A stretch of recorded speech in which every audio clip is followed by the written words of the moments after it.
Bueno,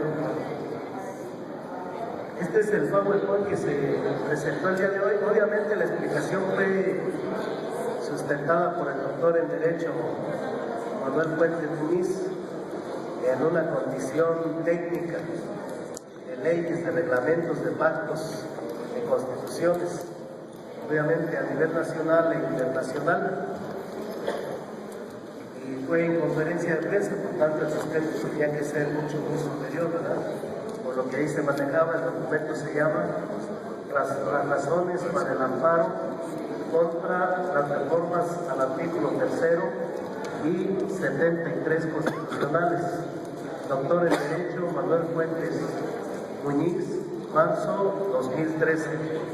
Y les decíamos que este documento, al igual que el amparo y todos los instructivos, tienen así como un derecho de autor, porque solamente es responsable el Comité Ejecutivo Nacional Democrático de su distribución, y el cuerpo de abogados de la Asociación Nacional de Abogados Democráticos son los responsables de la parte técnica.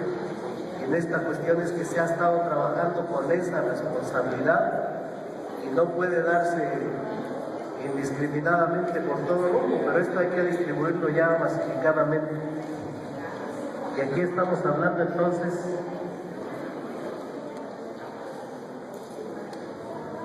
de cómo afecta esta modificación a los artículos 3 y 73, afecta derechos laborales de los trabajadores de la educación. Uno, convierte derechos laborales en derechos administrativos. Dos, se retira competencia del Tribunal Federal de Conciliación y Arbitraje en los conflictos de permanencia del empleo. Y tres, los trabajadores de la educación deberán acudir al Tribunal Federal de Justicia Fiscal y Justicia Administrativa a dirimir sus derechos para el ingreso, promoción, reconocimiento y permanencia en el empleo. O sea, deja de tener sentido el Sindicato Nacional de Trabajadores de la Educación y quedará solamente como administrador, operario y capataz en contra de los mismos trabajadores. Daño inmediato a los derechos laborales. La contrarreforma constitucional ordena la afectación inmediata a los derechos laborales al señalar en sus transitorios primero y sexto lo siguiente. Primero, el presente decreto entrará en vigor al día siguiente al de su publicación en el Diario Oficial de la Federación. O sea, ya no vale absolutamente nada del día 26, 27 de febrero hacia atrás, más que la operación de esta criminal reforma. Aquí, dicho en otras palabras, el proceso, por ejemplo, que se llevó contra la Alianza por la Calidad de la Educación, evaluación universal y otras demandas, quedan ya sin sentido, porque aquello se absorbe directamente hacia la misma constitución política de los Estados Unidos mexicanos. Entonces, el 2, sexto, transitorio, se derogan todas aquellas disposiciones que contravengan el presente decreto. El daño en contra de los docentes se da antes de la aparición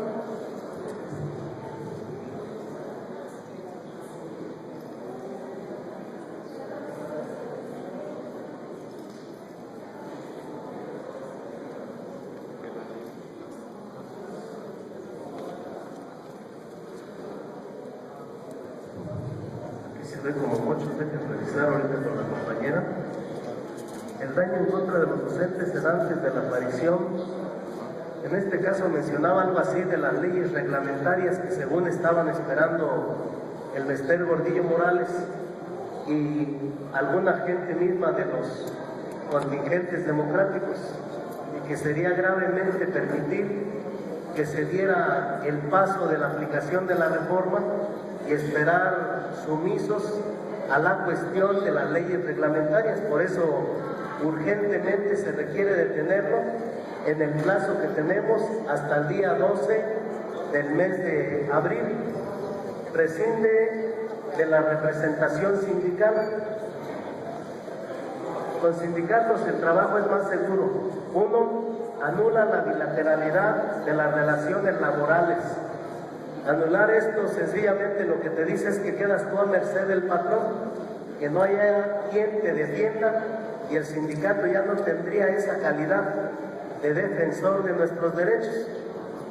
En el 2, la Secretaría de Educación Pública y el Instituto Nacional para la Evaluación de la Educación fijarán unilateralmente condiciones de conservación del empleo a docentes sin intervención sindical. O sea, quedamos solitos a un ente netamente inquisidor, netamente impositivo, netamente impuesto y con una dedicatoria en favor del patrón y de los grandes empresarios y obviamente con una dedicatoria plenamente contra los derechos de los trabajadores y la educación pública.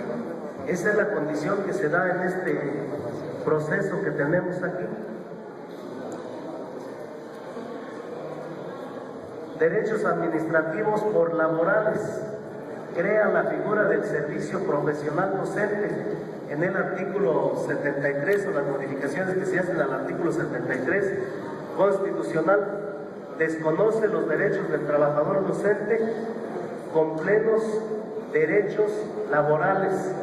O sea, sencillamente, en el caso, por ejemplo, de la promoción, ya no hay escalafón, ya no hay antigüedad, ya no hay una situación de que a partir de los derechos adquiridos puedas tú ascender en algún puesto que en el mismo esquema de Secretaría de Educación se presente la oportunidad.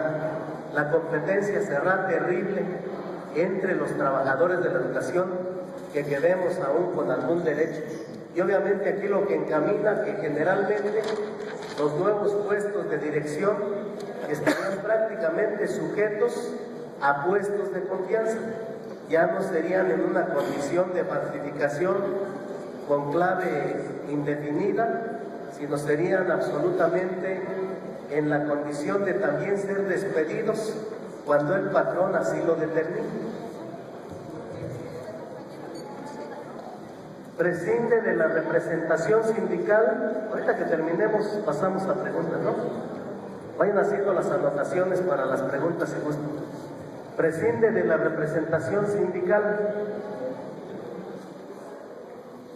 Esto ya lo habíamos visto, ¿no?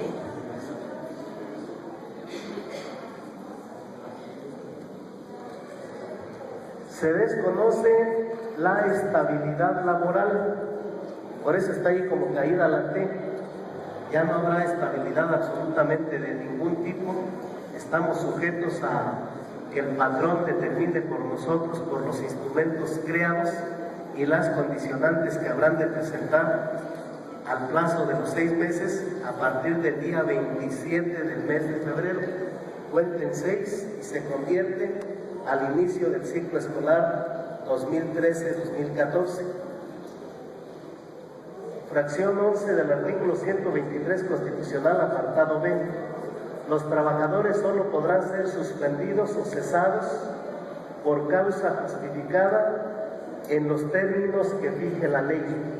En caso de separación injustificada, tendrá derecho a optar por la reinstalación en su trabajo o por la indemnización correspondiente, previo el procedimiento legal. En los casos de supresión de plazas, los trabajadores afectados tendrán derecho a que se les otorgue otra equivalente a la suprimida o a la indemnización. Y en este caso, bueno, dice en los términos que fije la ley, pero ahora la ley va a decir que te pueden quitar tu plaza de base, que te pueden quitar tus derechos, por lo tanto te están aplicando la ley, por lo tanto es legal que te apliquen la ley y que te quiten los derechos. Eso es lo que tratan de decir, por eso la necesidad de que los compañeros de base entiendan todo esto y la necesidad del sustento para el amparo que estamos trabajando, que no es cualquier cosa, es inédito en este momento en el país.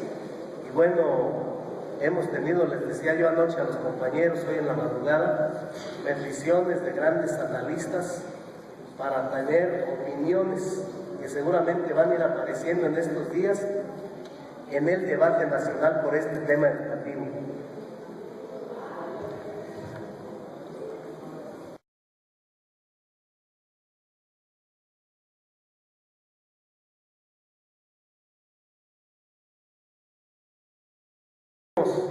la reforma inconvencional, porque viola las convenciones internacionales, y es un punto muy adecuado de hablar de inconvencionalidad, porque es uno de los sustentos centrales que tenemos en este amparo que ya tenemos circulando prácticamente en todo el país. Convención Americana sobre Derechos Humanos, artículo 8 sobre garantías judiciales 1. Toda persona tiene derecho a ser oída con las debidas garantías y dentro de un plazo razonable, por un juez o tribunal competente, independiente e imparcial, establecido con anterioridad por la ley en la sustanciación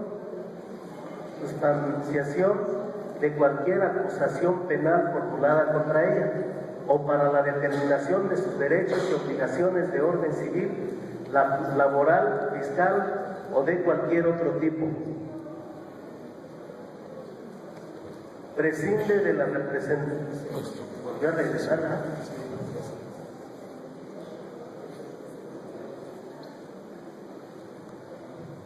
Pacto Internacional de Derechos Económicos, Sociales y Culturales, artículo 5. Ninguna disposición del presente pacto podrá ser interpretada por el sentido de reconocer derecho alguno a un Estado, grupo o individuo para emprender actividades o realizar actos encaminados a la destrucción de cualquiera. Es donde se sustenta luego la cuestión progresiva. Derechos económicos, sociales y culturales. Entonces dice, a la destrucción de cualquiera de los derechos o libertades reconocidos en el pacto o a su limitación en medida mayor que la prevista en él.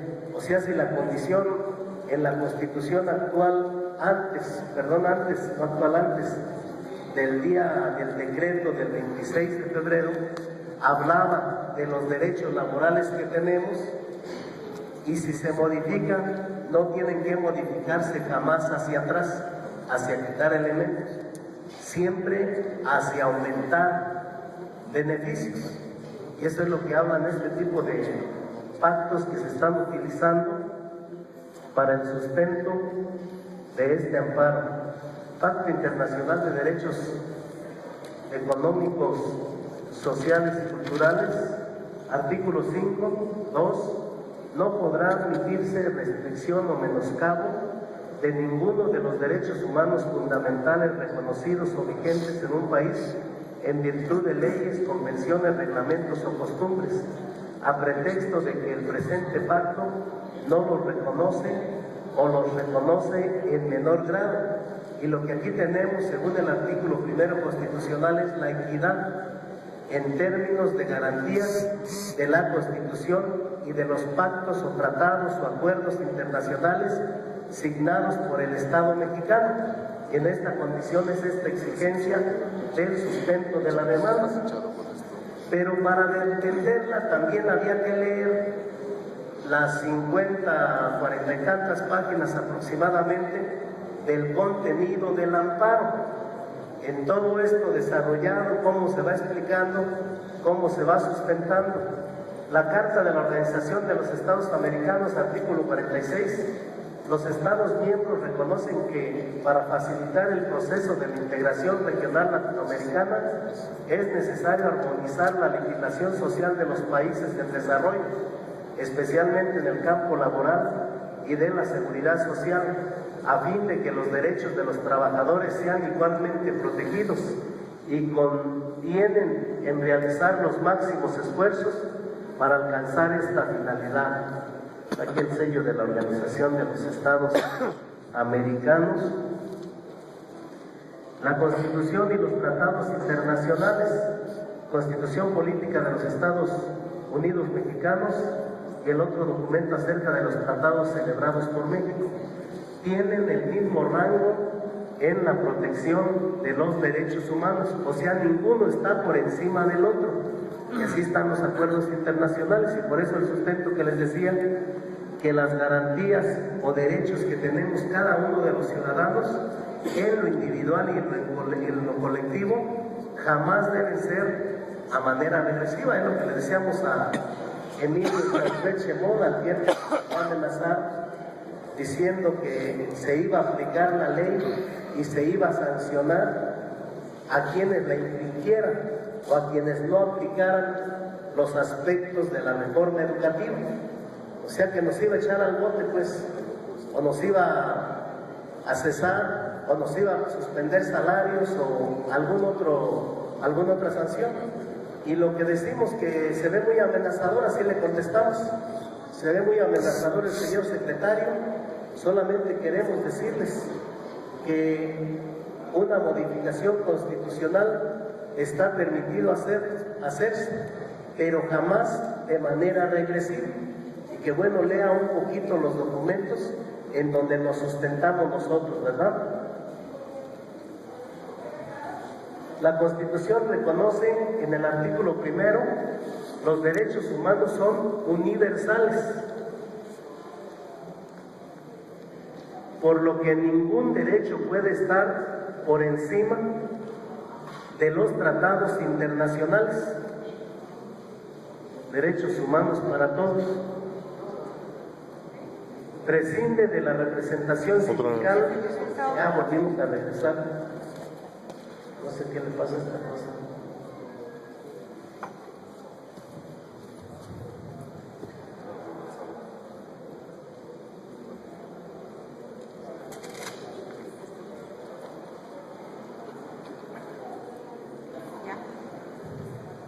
La Constitución Política de los Estados Unidos Mexicanos reconoce el principio de progresividad, o sea, de mejorar siempre tus garantías y derechos individuales o colectivos como ciudadano mexicano, que consiste en el avance de los derechos humanos para su mejora de las personas. La reforma constitucional es regresiva, o sea, la que se hizo en la modificación del artículo 3 y 73 que decreta Enrique Peña Nieto el pasado 26 del mes de febrero.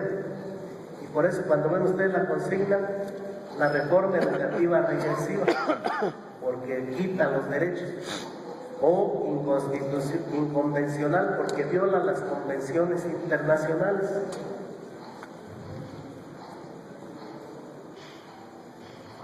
Amparo contra reformas constitucionales. Artículo 103 constitucional.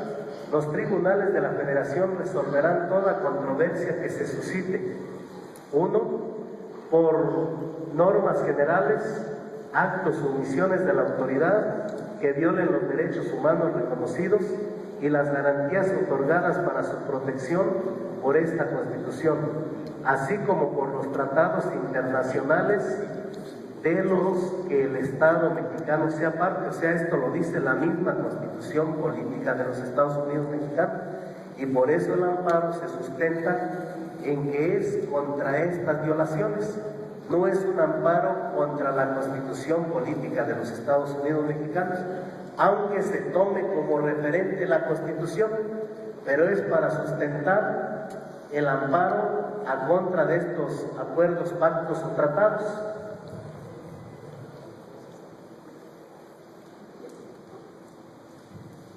Principio pro persona.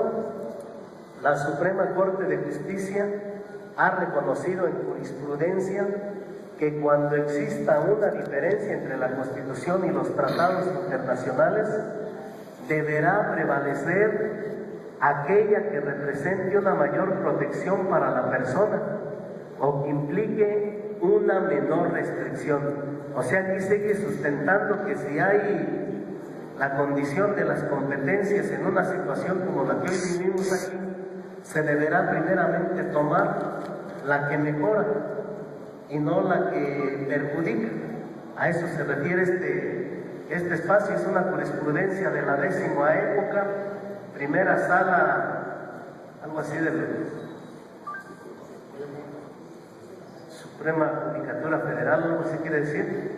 Lo vamos a checar para tenérselos ahí el dato. Y su Gaceta, libro, es apenas reciente, 13 octubre de 2012, tomo 2, página 799. O sea, es una condición recientemente que nos da toda la garantía de esta lucha o de esta batalla que estamos nosotros comenzando.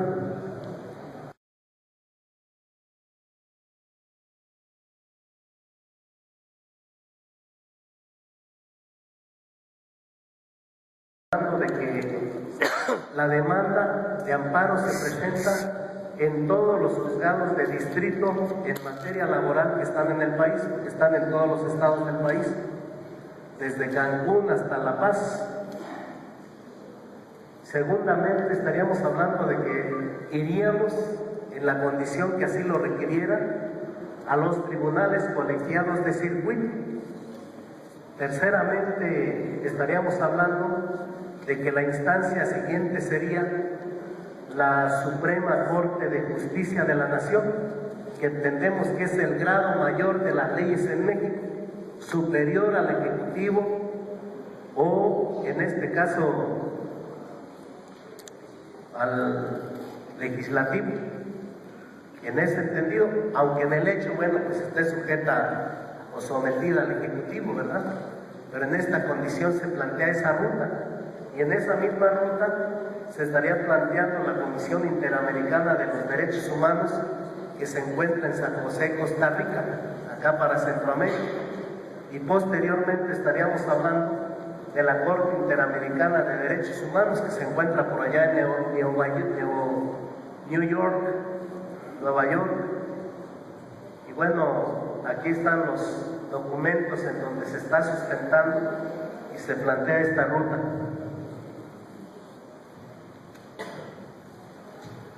Amparo contra reformas a los artículos 3 y 73 constitucionales.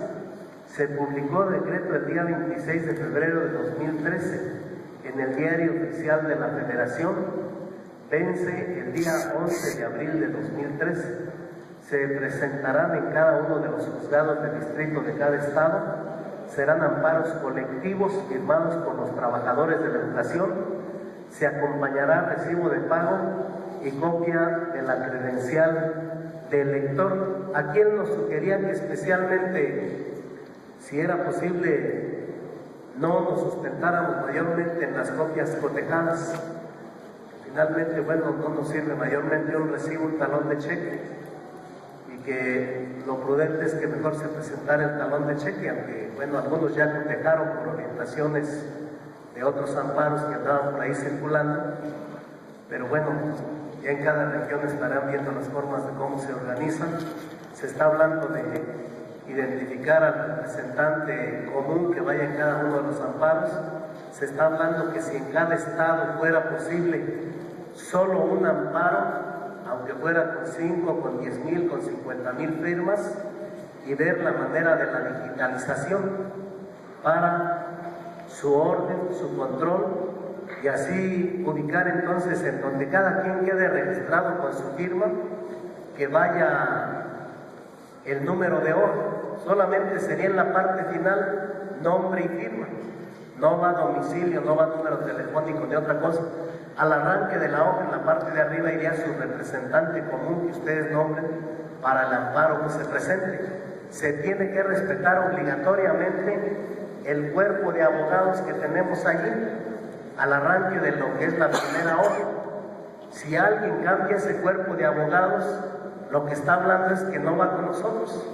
Pero lo que estamos diciendo es que si alguien suplanta a los abogados, es responsabilidad de ese alguien, es responsabilidad de sus abogados y es responsabilidad de los compañeros que engañadamente o conscientemente se sumen en esa farsa de alguien que no elaboró, que no conoce el sustento, que no tiene el dominio del proceso, que no tiene la ruta nacional legal, que no tiene la ruta internacional, y por lo tanto estarían condenados al fracaso.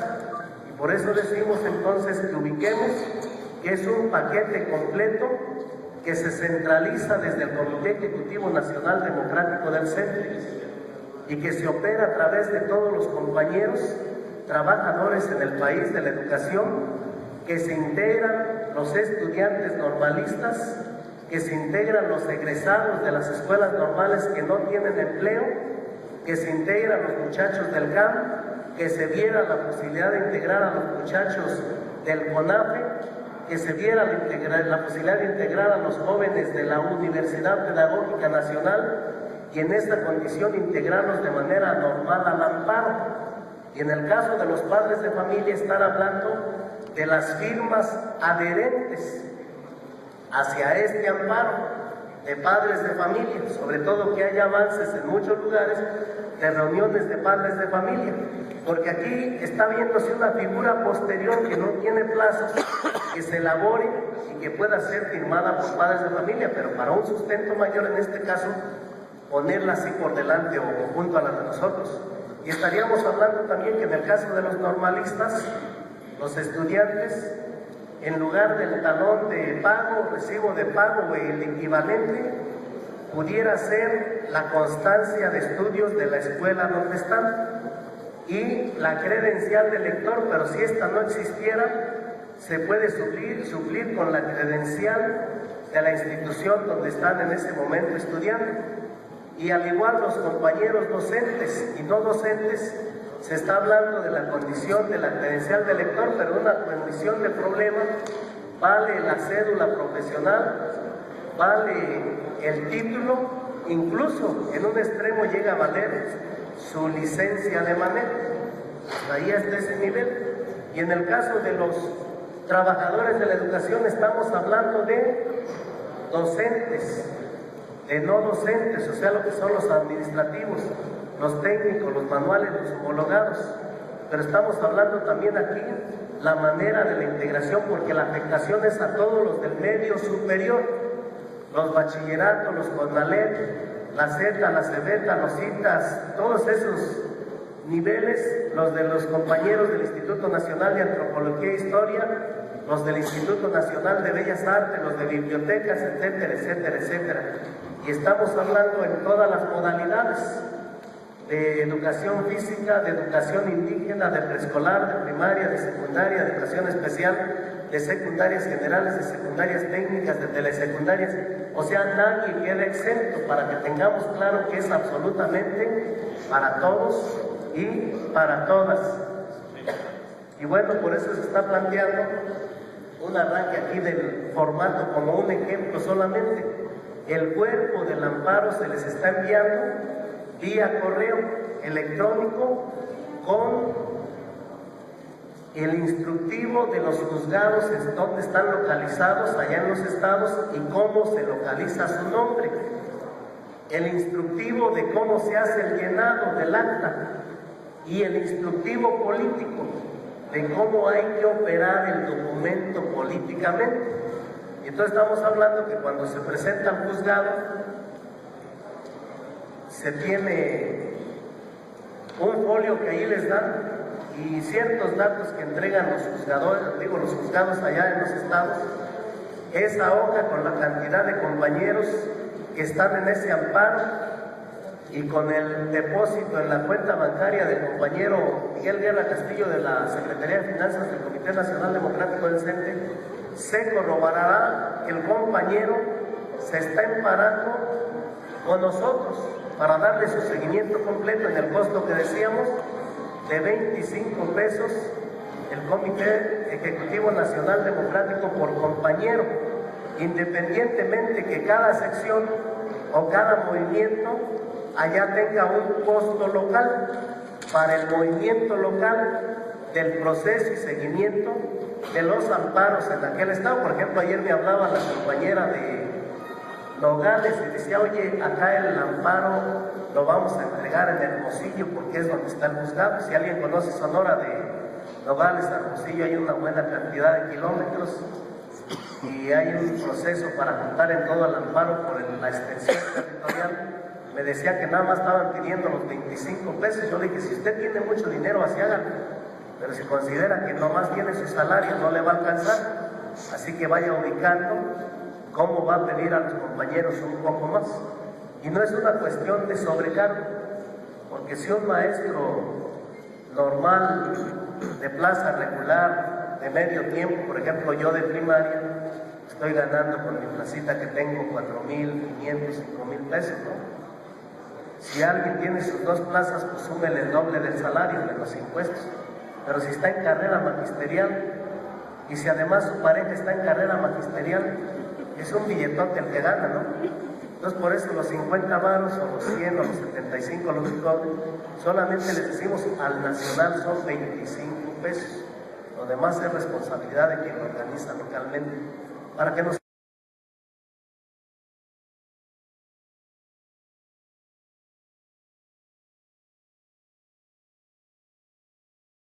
en la ruta que ya les dibujamos nosotros. Y bueno, aquí está un ejemplo, dice quejosos. Por ejemplo, lo vamos a presentar como Comité Ejecutivo Nacional Democrático del CENTE, los compañeros del Comité Nacional.